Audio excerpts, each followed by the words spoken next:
আসসালামু আলাইকুম। আমার আজকের রেসিপি ইডলি। মাস ডাল নিয়ে নিলাম 1/2 কাপ।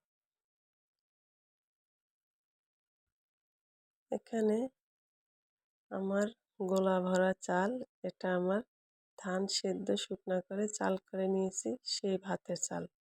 এখান থেকে আমি 2 কাপ চাল নিয়ে নিব।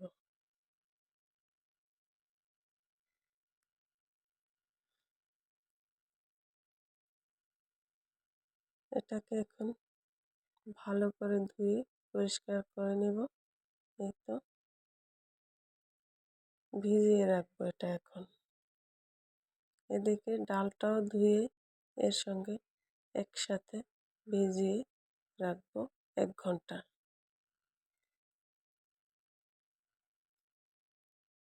আর সে সাথে দিয়ে দেব 1/2 চা চামচ ইডলি।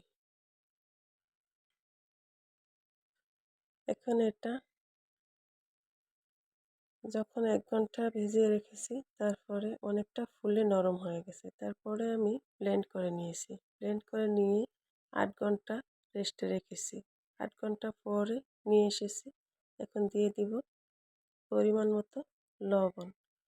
লবণ দিয়ে এখানে ছোট ছোট 3টা বাটি নিয়েছি। এই বাটিতে তেল ব্রাশ করে নিয়েছি। এখন এই ব্যাটারগুলো আমি বাটিতে তুলে নেব। সমপরিমাণ দেব 2 চামচ করে।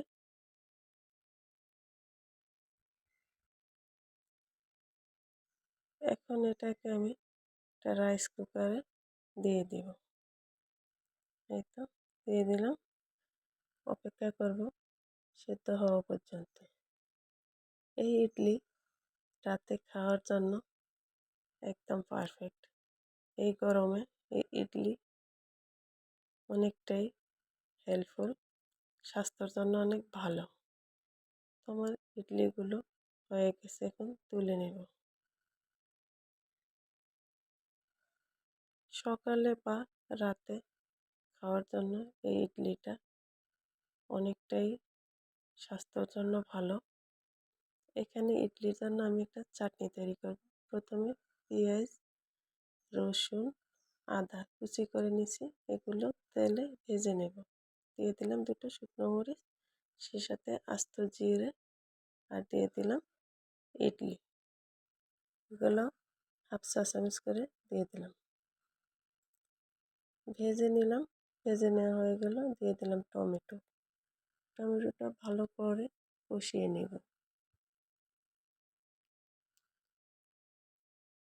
একটু পানি দিয়ে দিব।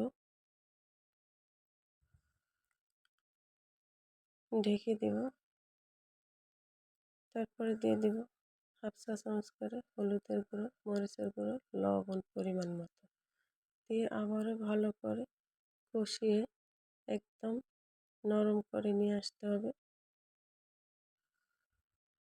এখন ঢেকে আবারও রান্না করব। এই তো টমেটোটা একদম সিদ্ধ হয়ে গলে গেছে। এখন একটা ম্যাশার দিয়ে ম্যাশ করে নেব। এই তো আলু ম্যাশার দিয়ে ম্যাশ করে নেব। তারপর একটা বাটিতে ঢেলে নেব। তৈরি হয়ে গেল আমাদের চাটনি। এখন পরিবেশনের পালা। একটু ভেঙে শেয়ার করি। এই দেখুন, নরম তুলতুলে ইডলি, খেতে কিন্তু দারুণ লেগেছে। আজ এ পর্যন্ত। সবাই ভালো থাকবেন, সুস্থ থাকবেন। আল্লাহ হাফেজ।